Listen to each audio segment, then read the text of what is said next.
Buenas noches, amados, amadas, ¿cómo van? Bueno, como notaron, no ocupamos estar fuera todo el mes. Bendito Dios, ahí después les vamos a contar. Pero bueno, hoy es una noche de celebración. Venimos a celebrar el nacimiento de nuestro Señor Jesucristo. Y hoy quisiera compartir con ustedes. Le llamé a esta enseñanza 3 tipos de reyes, porque probablemente nunca han predicado sobre los reyes diferentes que estuvieron involucrados en la época cerca del nacimiento de Jesús. Y cada uno de ellos, la Biblia está llena de simbolismos, está llena de datos que a veces uno dice, wow, mira, no lo había visto. ¿Cuántos tienen un pasito en la casa? Levanten la mano.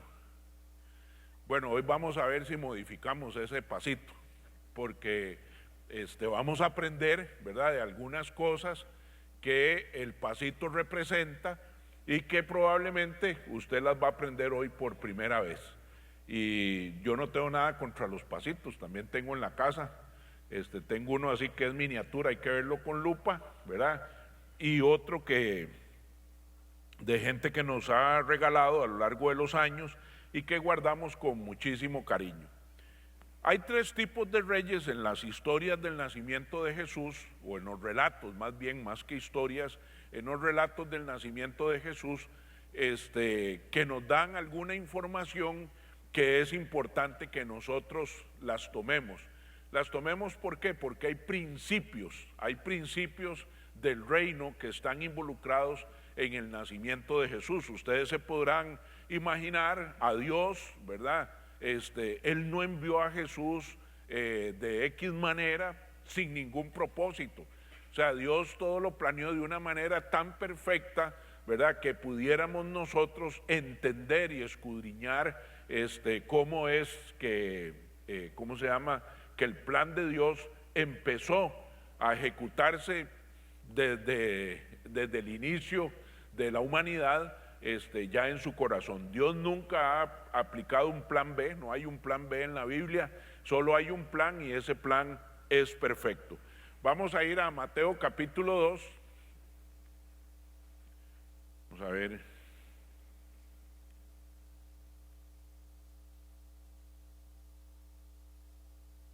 Pareciera que no nos está funcionando. Si me ayudas ahí, porfa, a mano.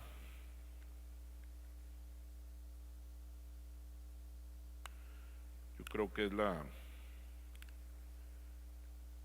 Ok. Vamos a ir a Mateo capítulo 2, versículos del 1 al 3.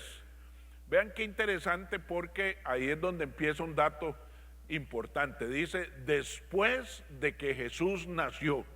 O sea, esto no sucede cuando Jesús está naciendo, sino que un tiempo después, ahorita vamos a ver más o menos cuánto es ese tiempo, pero la Biblia nos dice que después de que Jesús nació en Belén, en tiempos del rey Herodes, ¿verdad? Ese es uno de los primeros reyes que está involucrado en la historia. Dice, llegaron a Jerusalén. ¿Por qué a Jerusalén? Porque era la capital. Llegaron a Jerusalén unos sabios procedentes del oriente. El oriente, ¿verdad?, según el relato bíblico, está hablando de Persia, hoy cerca de Irán, Irak, ¿verdad? De ahí más o menos está hablando, de ahí venían estos sabios. Dice, y preguntaron esto, dice, ¿dónde está el que ha nacido rey de los judíos? O sea, ya ellos venían con un objetivo, que era conocer a alguien que iba a nacer y que sería rey de los judíos. Preguntaron.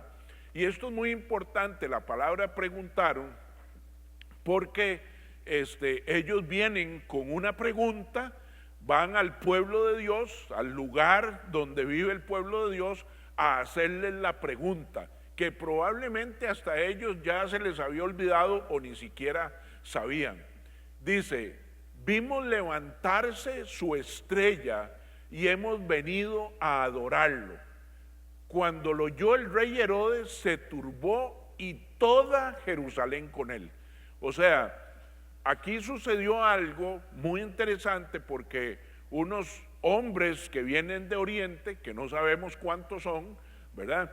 Llegan a la ciudad donde está establecido el reino de Israel a preguntarle a los israelitas que a dónde es el lugar donde nació el rey de los judíos, si los israelitas no tenían muy claro eso, ¿verdad? Y eso hizo que el rey Herodes se turbara, o sea, el hombre entró en pánico. No sé si usted conoce, ahora vamos a hablar un poco de Herodes, pero Herodes era un hombre altamente temeroso, ¿verdad? De hecho, hizo algunas ciudades y nunca fue porque tenía miedo que lo mataran. Tuvimos en una ciudad que se llama Masada, que es un spa que queda camino al Mar Muerto, un lugar extraordinario, lo mandó a construir y nunca fue porque tenía miedo de que lo mataran. Era un hombre que le tenía miedo hasta a su sombra. Y claro, cuando vienen unos extranjeros ricos, sabios, con un séquito y con un montón de tesoros a preguntar que dónde está el rey, siendo el rey, el hombre se turbó. Y toda Jerusalén. ¿Por qué Jerusalén? Porque conocen cómo es que reacciona el rey, ¿verdad? Entonces el rey va a reaccionar de una manera que probablemente no es muy conveniente para ellos. Pasamos la siguiente, Kenneth, porfa.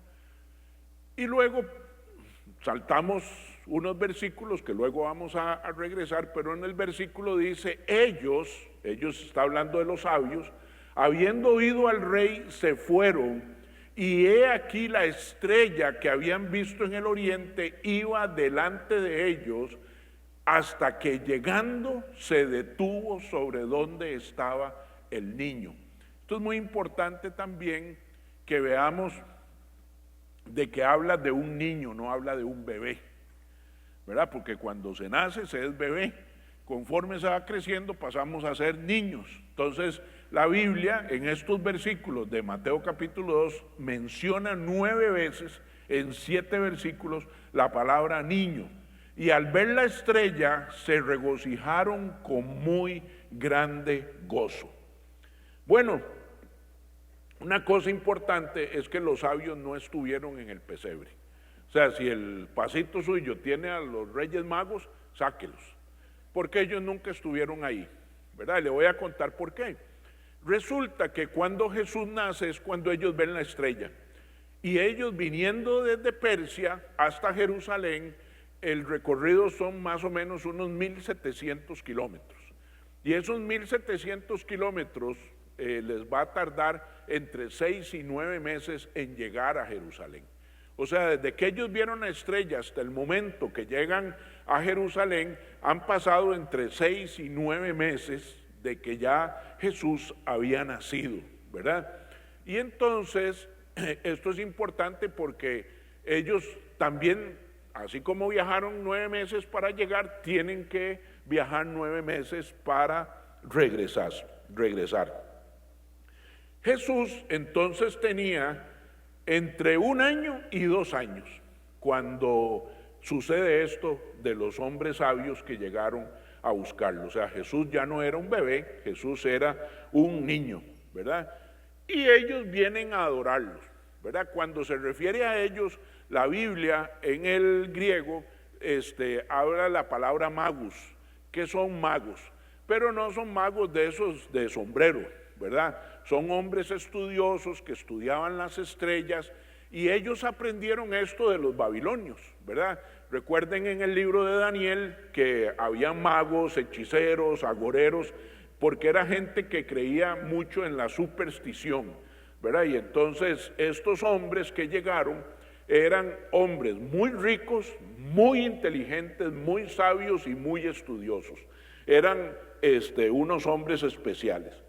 La gran pregunta es cómo estos hombres viviendo a 1.600 kilómetros, siendo de un pueblo diferente a los judíos, cómo ellos supieron cuando vieron una estrella que había nacido el que iba a ser rey de los judíos, porque ellos lo sabían, ellos llegaron a preguntar que a dónde está el niño que ha nacido para ser rey de los judíos. Si usted se va al libro de Números, capítulos 22, 23, 24, 25 y 26, va a encontrar una historia muy interesante. Los amonitas, que son los antecesores de los persas, en la época de Números 22, el rey es Balac. Y Balac era un hombre que le temía muchísimo al Dios de Israel. Entonces Balac descubre que hay un profeta en tierra de Persia, un profeta llamado Balán. Probablemente todos conocemos a Balán por la mula, ¿verdad? Resulta que este Balac es un hombre muy rico, es el rey de Persia, de los moabitas. Él manda a traer a Balán y lo contrata y le dice: tú que eres profeta, yo quiero que tú, parado en una cima de una montaña, maldigas 4 veces al pueblo de Israel, porque lo que tú dices se cumple. Entonces, él quiere contratar a Balán, ¿verdad? Y manda unos emisarios. Entonces, llegan a la casa de Balán y Balán les dice, vean, van a tener que quedarse la noche aquí durmiendo, porque yo tengo que ir a hablar con Dios, porque yo no hago nada que Dios no haya dicho. Así es que el rey puede querer eso, pero yo voy a ir a decir lo que Dios quiere. Entonces, al día siguiente los manda y les dice que no, que Dios le dijo que no fuera. Y entonces se van. Y van y le dicen al rey Balac que Balán no quiere ir.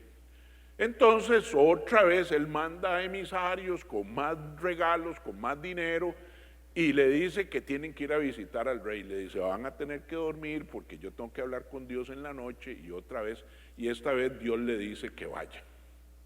Pero cuando van, la Biblia no explica por qué Dios se enfureció. Y ya después no quería que Balán fuera. Pero como Dios le había dicho a Balán que fuera, entonces él iba en su mula, ¿verdad? Y un ángel del Señor se le presentaba, pero solo la mula lo veía, hasta que Balán agarró la mula a patadas y la mula le habló y le dijo: hey, ¿por qué me estás pegando? Entonces la mula le dijo que si él no veía el ángel, y el ángel se le aparece a Balán, y entonces le dice que él era el que estaba deteniendo y que Dios quiere que vaya a visitar a Balac. Para hacerles el cuento corto, cuando Balán llega delante de Balac, Dios le dice a Balán que bendiga al pueblo de Israel. Y claro, la primera profecía, bendición para el pueblo de Israel. Segunda profecía, bendición para el pueblo de Israel. Tercera profecía, bendición para el pueblo de Israel. Y la cuarta profecía, pasemos la siguiente, Kenneth, porfa. Bueno, si esta, perdón, ¿cómo se llama? Había que leerla. Voy a hacer un paréntesis aquí. Dice que los magos, al entrar en la casa, ven que no entraron al pesebre, al entrar en la casa, vieron al niño con su madre María, y postrándose lo adoraron, y abriendo sus tesoros le ofrecieron presentes: oro, incienso y mirra. Pero siendo avisados por revelación en sueños que no volviesen a Herodes, regresaron a su tierra por otro camino. La razón por la que la gente dice que son 3 reyes es porque ellos llevaron 3 regalos, pero eso no asegura que hayan sido 3 reyes. ¿Ok? Cierro el paréntesis, vuelvo a Balán. Entonces, ahora sí, pasemos a Números 24, del 17 al 19. Y aquí está la profecía de Balán desde el mismo inicio de la palabra del Señor. Dice: lo veré, mas no ahora. Lo miraré, mas no de cerca.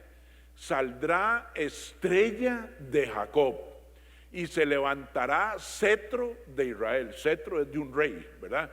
Y herirá las sienes de Moab y destruirá a todos los hijos de Set. Será tomada Edom, será también tomada Seir por sus enemigos, e Israel se portará varonilmente. De Jacob saldrá el dominador y destruirá lo que quedare de la ciudad. Esta es la primera profecía dada por Balán a Balac de que Jesús era parte del plan de Dios. Y los reyes o los hombres sabios conocían esta profecía. ¿A dónde fue dada? Esta profecía fue dada en Persia, en el que luego se convirtió en Babilonia. Entonces, los persas y los babilonios, por más de 2000 años, siempre tuvieron aquel temor de cuándo se cumpliría esta profecía de que un rey nuevo vendría para Israel y que sería rey de los judíos. Entonces, ahí es donde Balán le da la cuarta profecía a Balac y así se cumple. Una estrella, la palabra estrella, también tiene varias connotaciones en la Biblia. Lo primero es que podría ser lo que nosotros conocemos como estrella, ¿verdad? Una luz refulgente, en el cielo, ¿verdad? De diferentes tamaños según la cercanía en que esté, de diferente brillo según la intensidad que ella tenga y la distancia a la que la estemos viendo. Pero también un ángel puede ser una estrella. De hecho, en el libro de Apocalipsis se habla a Jesús como el lucero de la mañana, ¿verdad? Entonces, una estrella que también puede ser un ángel. No se sabe con certeza, pero es curioso que después de que se reunieron ellos a Jesús se le llama la estrella brillante de la mañana. Y después de que los magos se reúnen con Herodes, le dicen dos cosas: que una estrella iba delante de ellos. Ustedes saben que las estrellas no pueden ir delante de nosotros. Y luego dice que la estrella se posó en la casa donde vivía el niño. También sabemos que las estrellas no se posan, pero perfectamente pudo haber sido un ángel. O sea, no necesariamente era lo que nosotros conocemos como estrella, o Dios, que puede hacer que una estrella se pose, que puede hacer que una estrella vaya adelante, lo hizo esa noche, pero no se sabe con certeza. Lo que sí se sabe es que por medio de esa estrella pudieron llegar los hombres sabios al lugar donde estaba Jesús. Cuando ellos iban al viaje, viajaron a Jerusalén, pero ahí mencionaron Miqueas capítulo 5, versículo 2. Pasemos la siguiente. En Mateo capítulo 2, versículo 10 dice: y al ver la estrella se regocijaron con gran gozo. Y por eso le llamé los reyes gozosos, porque vean qué interesante, ellos no eran del pueblo de Dios, eran de un pueblo más bien contrario, enemigo del pueblo de Dios. Tenían costumbres muy diferentes, ellos eran politeístas, ellos estudiaban los astros, las estrellas, los planetas, pero algo tenían muy interesante. Ellos, cuando supieron que nació el rey de los judíos, se regocijaron de gran manera, con muy grande gozo, de que ellos podían ir a visitar al futuro rey de los judíos. Y aquí es donde yo me preguntaba, ¿cómo alguien que no es parte de la familia se regocija cuando conoce al rey, y nosotros no necesariamente nos regocijamos? Ahora que tuve la oportunidad de ver la final de fútbol y también la final de fútbol femenino, y es increíble ver a la gente cuando ya se gana gritando, saltando en la gradería, se quedan sin voz de aquel regocijo y aquel gran gozo que tenían. Y yo me ponía a pensar, qué interesante, porque nosotros hacemos eso para cosas del mundo, pero no lo hacemos cuando venimos a alabar y adorar a Él, ¿verdad? Y es algo que nos debe llamar la atención. Tal vez aquí en la iglesia somos medios tímidos nosotros, o cantamos así, ¿verdad? Entre dientes para que no nos oigan, o si tenemos ganas de danzar, o no lo hacemos. Y estos hombres sabios, porque no eran hombres del populacho, sino que eran hombres muy interesantes, eran hombres muy, estudiados, estaban regocijados con muy grande gozo. ¿Cuándo nos sucede esto? Yo me puse a hacer un análisis. ¿Cuándo yo he estado regocijado y alabando con muy grande gozo? Una vez que me nombraron gerente de una empresa después de haberlo, esperado por mucho tiempo. Recuerdo que ese día me regocijé tremendamente. Después, un día que me dieron una bonificación muy grande que no esperaba. O sea, realmente pegaba gritos de alegría porque llegó algo que yo no estaba esperando. Otra fue hace 2 semanas, cuando llevamos a nuestro nieto a operarse y fuimos al servicio allá en Lakewood con Danilo Montero, y ese día algo me pasó a mí en la alabanza y la adoración, que después les cuento, pero yo ese día me vacié completo ahí. Cuando han nacido nuestros nietos, yo me regocijé inclusive más que cuando nacieron mis hijos. Recuerdo que era una alegría, era algo que sentía uno en su corazón cuando estrenamos la casa. O sea, hay momentos de la vida de uno donde nos ha pasado esto que le pasó a los reyes, a los hombres sabios, que nos regocijamos con muy grande gozo. ¿Podrías tú hacer tu lista? Cuando realmente has saltado de alegría y no te importa lo que los demás, los que estén a la par, digan. Cuando nosotros venimos aquí exactamente a hacer lo mismo, a adorar al Dios de Israel. A eso venimos. Entonces, pareciera que aquí hay un simbolismo, ¿verdad?, de que ese gozo tiene que ver con qué significa esa persona para cada uno de nosotros. Dice la palabra que se postraron. Me fui a ver el significado de la palabra postrar en griego y significa como cuando usted toma un jarrón, ¿verdad?, y lo tira contra la pared, contra el piso, perdón, y se hacen 1000 pedazos.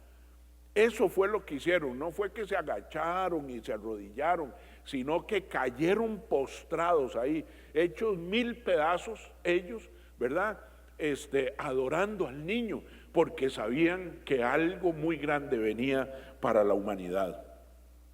No estaban preocupados o avergonzados de que su fama de hombres sabios, de reyes, fuera a ser cuestionada por lo que estaban haciendo, adorando a un niño.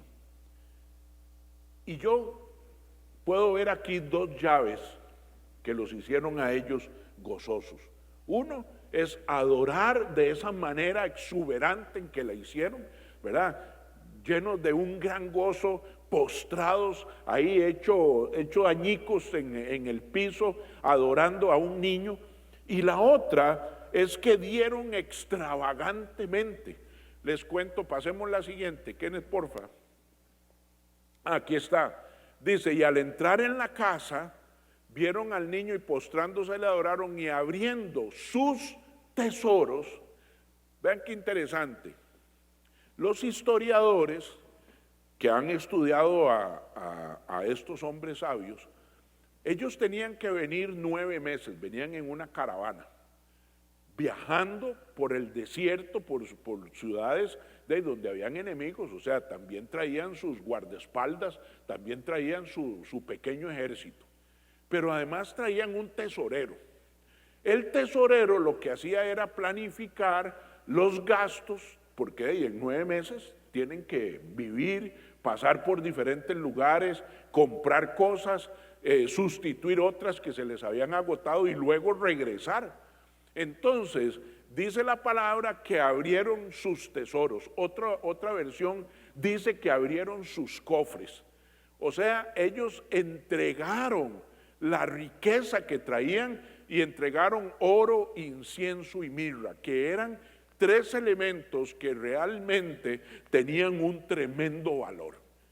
Dios ya estaba preparando, Dios sabía que Jesús y María tenían que salir y que iban a necesitar recursos, y Dios se los estaba ya aprovisionando. Este Dios nuestro es increíble, ¿verdad? Para su hijo Él mandó a los hombres más sabios y más ricos para que le ofrecieran estos presentes. Abrieron sus tesoros y dieron extravagantemente. Primero, ¿cuál fue el proceso? Ven la estrella, salen hacia Jerusalén, preguntan a los conocedores de la palabra dónde nace el niño, luego adoran postrándose, luego dan extravagantemente, y ellos les sucedió algo muy interesante. Después de que dieron, recuerden que ellos habían ido a hablar con Herodes, y Herodes les había dicho que por favor le dijeran cuando lo encontraban, pero luego Dios se les reveló a ellos.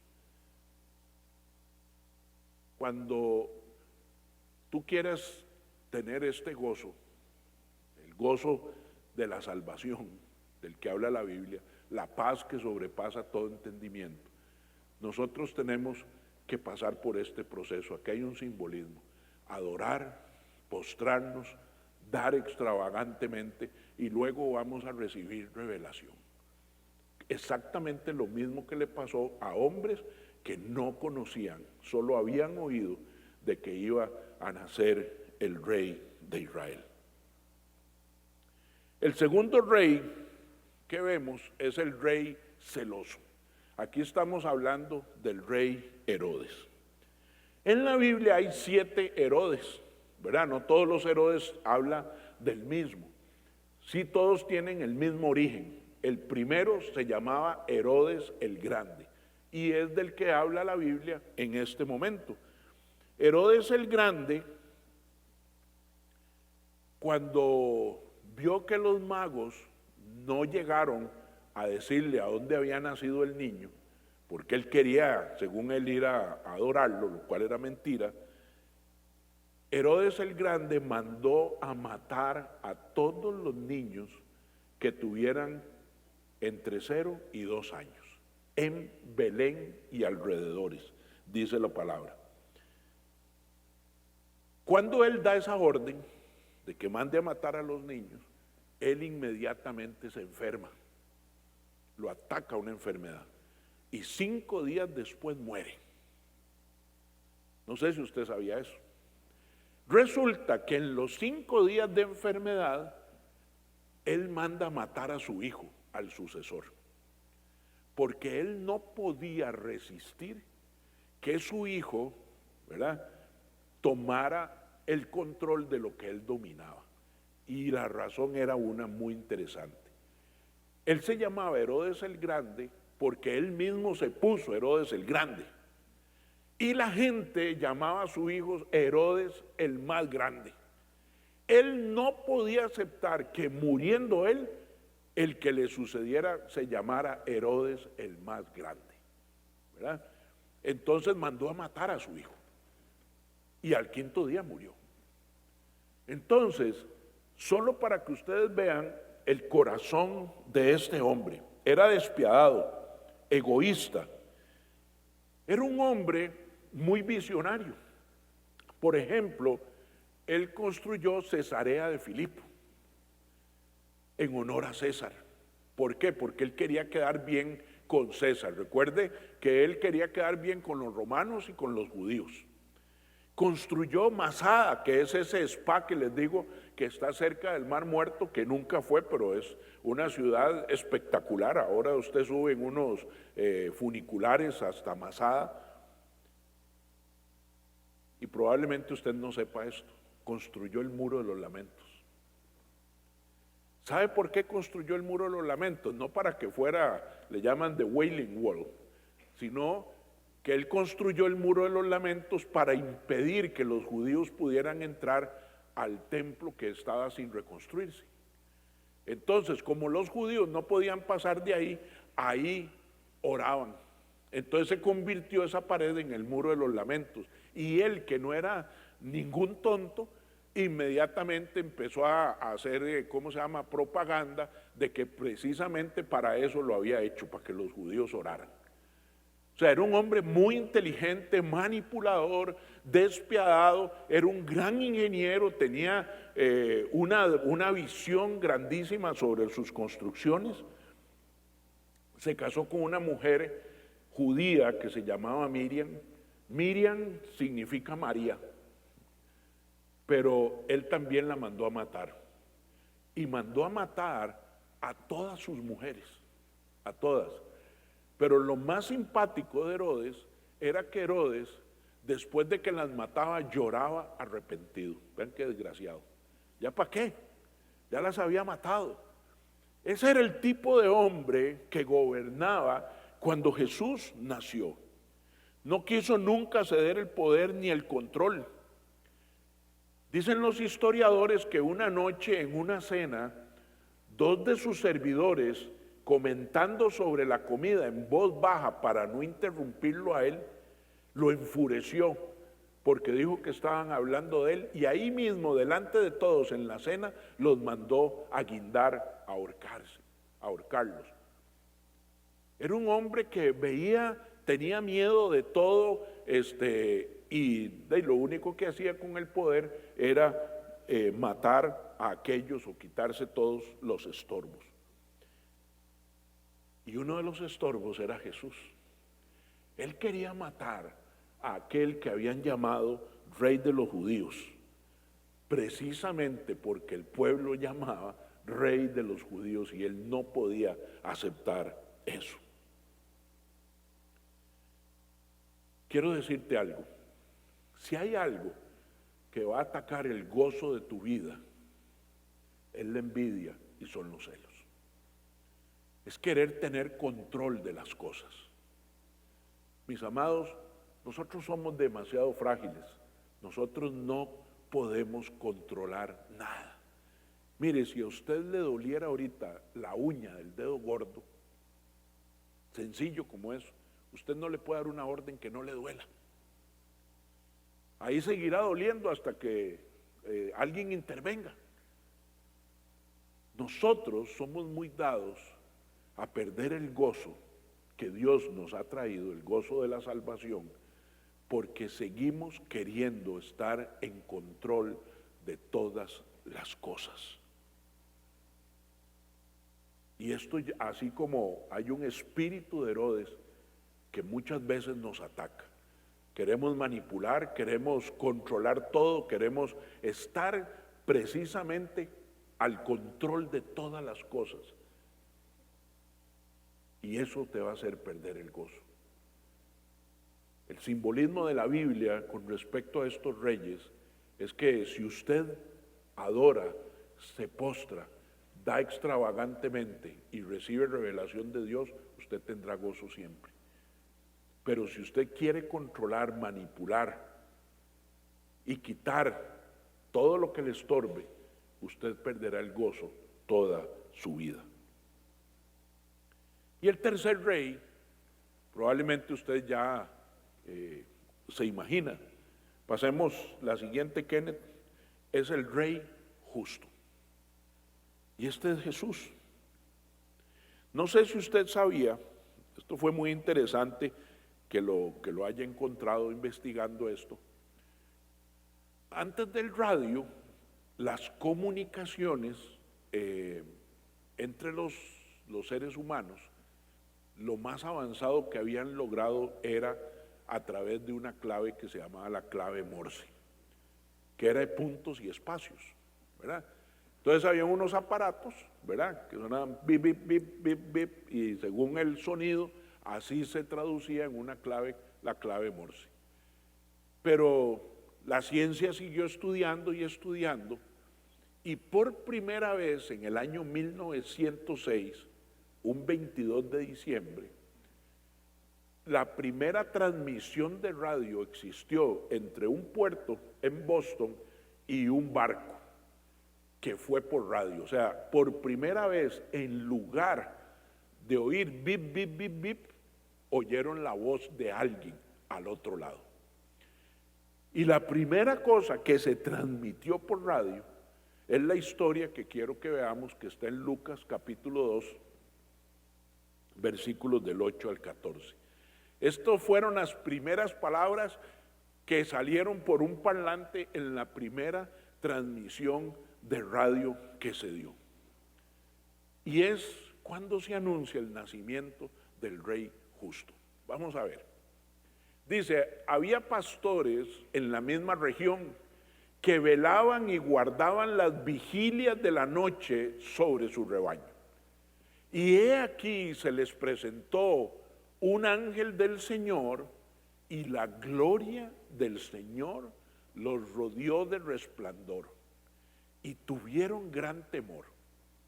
Pero el ángel les dijo, no temáis, porque he aquí os doy nuevas de gran gozo, que será para todo el pueblo, que os ha nacido hoy en la ciudad de David un Salvador, que es Cristo el Señor. Pasemos a la siguiente, Kenneth. Esto os servirá de señal. Hallaréis al niño, ¿verdad?, envuelto en pañales.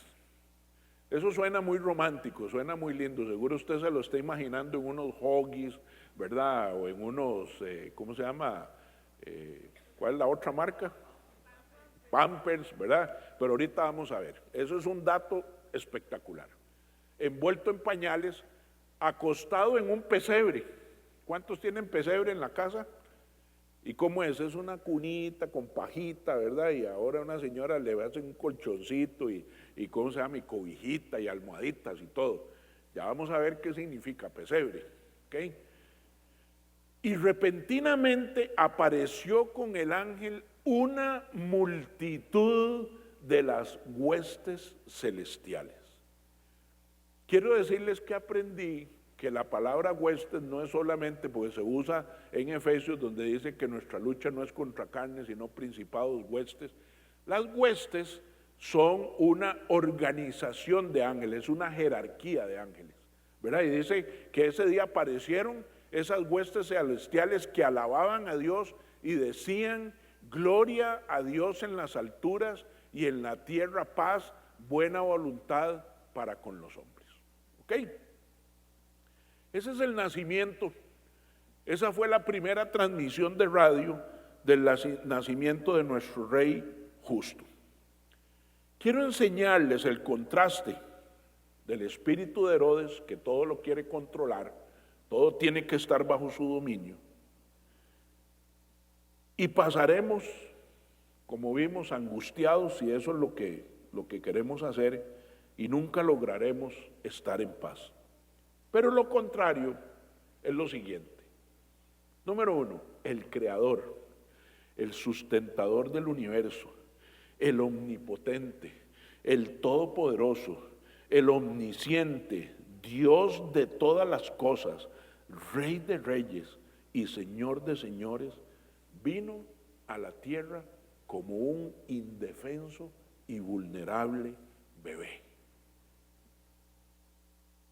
Ahí a merced de todo, desde el clima hasta de los animales que estaban alrededor, de los malos olores, a merced de todo estaba ahí.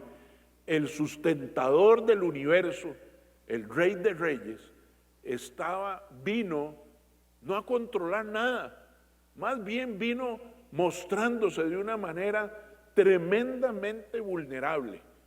Porque, mis amados, si hoy una mujer diera a luz en la sabana y deja a su niño botado ahí, nadie lo ve, en 4 días ese niño muere. Porque los niños son absolutamente indefensos. Fue completamente dependiente de la creación, de sus padres. Hubo que nutrirlo para que se mantuviera vivo. Tuvo que ser transportado para llevarlo donde Dios decía que lo llevara.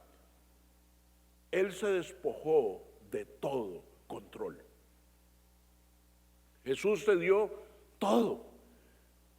No sé por qué, tal vez usted no ha pensado, ¿por qué Jesús no vino de 28 años, ya siendo un hombre que pudiera defenderse, que pudiera, ¿cómo se llama?, dar un poco más de lucha? Vino como un niño vulnerable, como somos todos cuando nacemos. Lo más interesante es que dice que lo encontraron envuelto en pañales. Otras versiones dice en ropas. Pero la versión original dice que lo encontraron envuelto en ropas de rayas. Quiero contarles algo. Las ropas de rayas o la tela de rayas la usaban los judíos para dos cosas. Número uno, las mujeres usaban esas telas cuando tenían la menstruación para, ¿cómo se llama?, detener o tapar sus hemorragias. También la usaban para envolver a los muertos, porque era prohibido para los judíos tocar con sus manos a un muerto. Tenía que estar siempre envuelto en estas telas, ¿verdad? Y Jesús, ese pañal que usted se imaginó, fue hecho de esas tiras. ¿Por qué María llevaba esas tiras? Porque ella sabía que en ese viaje iba a dar a luz. Ella iba preparada, sabía que iba a haber sangre, que ella iba a, ¿cómo se llama?, a tener unas ciertas hemorragias dando luz a Jesús. Desde niño fue marcado y envuelto con telas de muerte. Ya se sabía, ahí hay un simbolismo en estas telas de rayas, era un simbolismo de que su propósito era cumplido el día que muriera. Y eso significaba, si tú quieres gozo, vas a tener que dejar de pelear, de manipular, de controlar, porque el gozo solo viene cuando nos rendimos. El Señor mismo dijo, si tú tratas de ganar tu vida, la perderás, pero si la pierdes por mí, la salvarás. Yo nunca había entendido tanto este versículo, porque este versículo lo que nos dice es que para poder tener gozo en esta vida, yo tengo que despojarme y entregarme a Él. Esto es todo lo que soy, esto es todo lo que tengo, Señor. Yo no puedo nada, ni sé nada, no tengo nada. Y yo te entrego mi vida. Y dice, si tú la pierdes por causa mía, si la pierdes porque me la entregas, la salvarás. Pero si tú quieres cuidar tu vida, la vas a perder, porque nosotros no somos capaces de controlar y cuidar nuestra vida.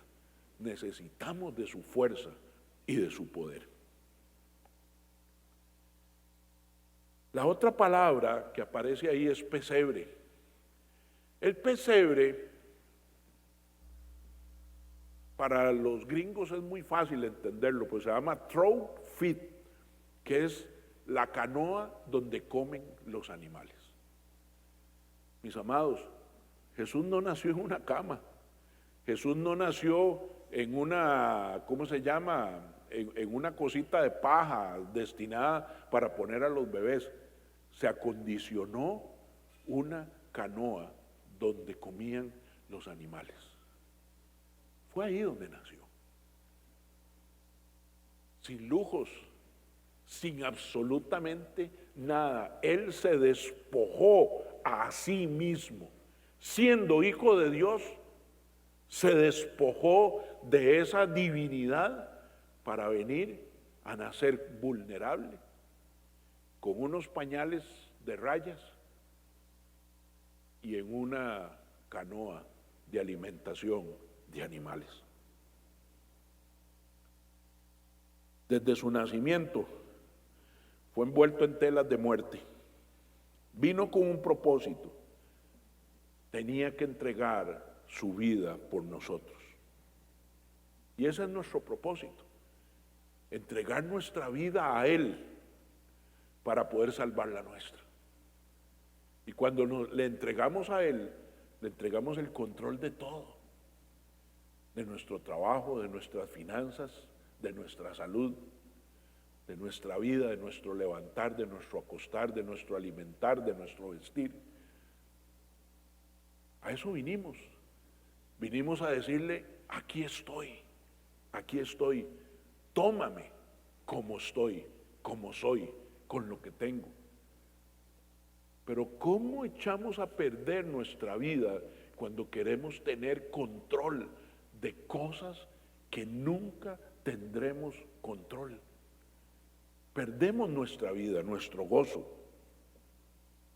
Navidad es un tiempo de gozo, una ocasión de gozo, pero muchos no lo experimentan. Y el Señor puso esta frase en mi corazón, que quisiera que usted la pueda atesorar. Si tratas de retenerlo, si tratas de estar en control, estás poseído por un espíritu de Herodes, no por el espíritu de los hombres sabios, y definitivamente no por mi espíritu. Los hombres sabios y ricos sabían algo. Cuando encontremos al Rey de los judíos, lo que tenemos que hacer es adorarlo, abrir nuestros tesoros y entregárselos. Y entonces caeremos postrados delante de Él, llenos de un regocijo tremendamente fuerte. Y luego, Él nos hablará. Vean qué interesante, no sé si usted se puso a pensar. Ellos, siendo persas, el Espíritu Santo se les reveló en sueños. ¿Cómo se les reveló en sueños? Cuando les dijo, no van a ir donde Herodes a decirle que han encontrado. Ustedes van a ir de vuelta a casa y no por el camino que vinieron, van a ir por otro camino. El Espíritu Santo se les reveló. ¿Cuánta revelación del Espíritu Santo necesitas tú y yo? ¿Cuánto necesitamos? ¿Qué hacer? ¿Cómo hacer? ¿A dónde ir? ¿Cuándo ir? ¿Qué hablar? ¿Qué no hablar? ¿Qué preguntar? ¿Qué no preguntar? Bueno, si quieres esa revelación, adora exuberantemente y ve extravagantemente. Y si quieres el Espíritu de Jesús, del Jesús que nació, sé vulnerable. No tengas miedo en decir, esto es lo que soy. Dependo de mi Dios. Dependo de Él todos los días. Mi salud depende de Él. Los días que me quedan en la vida dependen de Él. Mis finanzas dependen de Él. Mis últimos días dependen de Él. Y así vino Jesús. Dependió de María para que lo alimentara, para que lo cuidara, de José para que lo criara, para que le enseñara el oficio, que lo transportara, vulnerable, despojándose de todo. Y este es un buen día para celebrar que aquel, el más grande, el Rey de Reyes y Señor de Señores, vino tan vulnerable como es un bebé, para que nosotros podamos reflexionar y volvernos en Cristo totalmente vulnerables y decirle, Señor, heme aquí, te necesito. Amén. Nos ponemos de pie. No quisiera que esté nadie solo. Si tal vez alguien está solito, acérquese a alguien ahí para que oren juntos.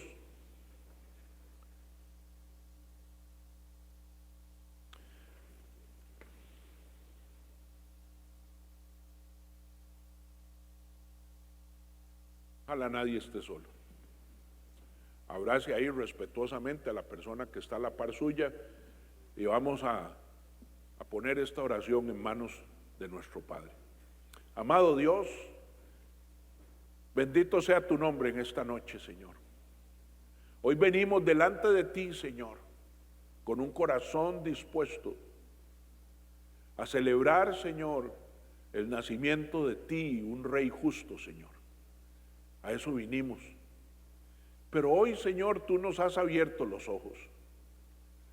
Nos has enseñado, Señor, cómo ser sabio, inteligente, Señor, es venir delante de tu presencia, adorarte, postrarnos delante de ti, Señor, y abrir todos nuestros tesoros, todo lo que tenemos, sea mucho, sea poco, para que tú tomes el control de todo, Señor.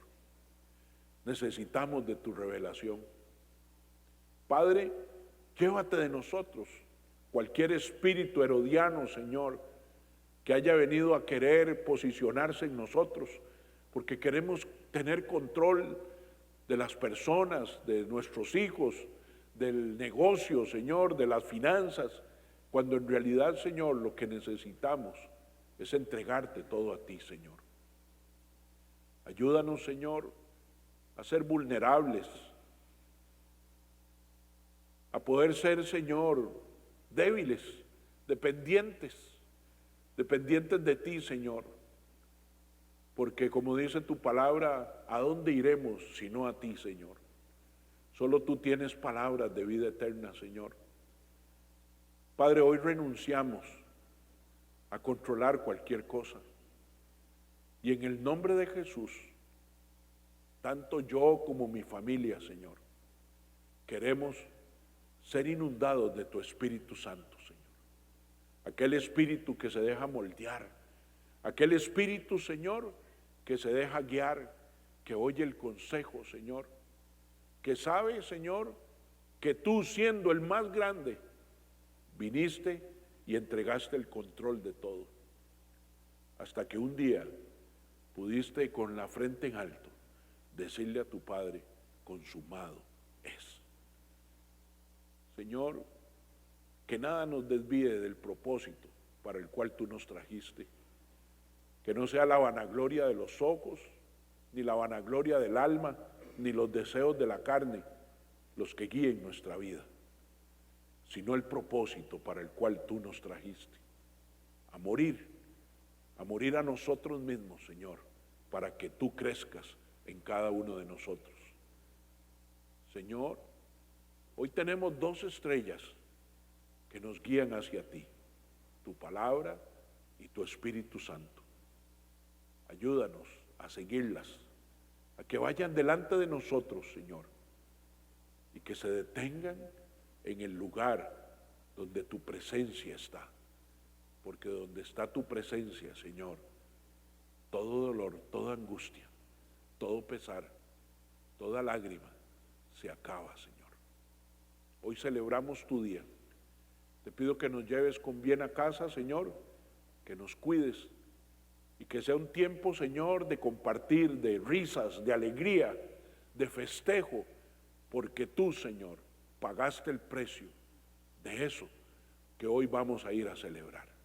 Te damos gracias, gracias por tu provisión, por el sustento, por el techo, por el abrigo. Gracias por las vicisitudes de este año, porque nos hicieron más fuertes y asentaron nuestro carácter que debe ser cada día más cercano al del varón perfecto. En el nombre de Jesús te damos gracias. Amén y amén. Que Dios les bendiga, feliz Navidad, salúdense, que disfruten mucho.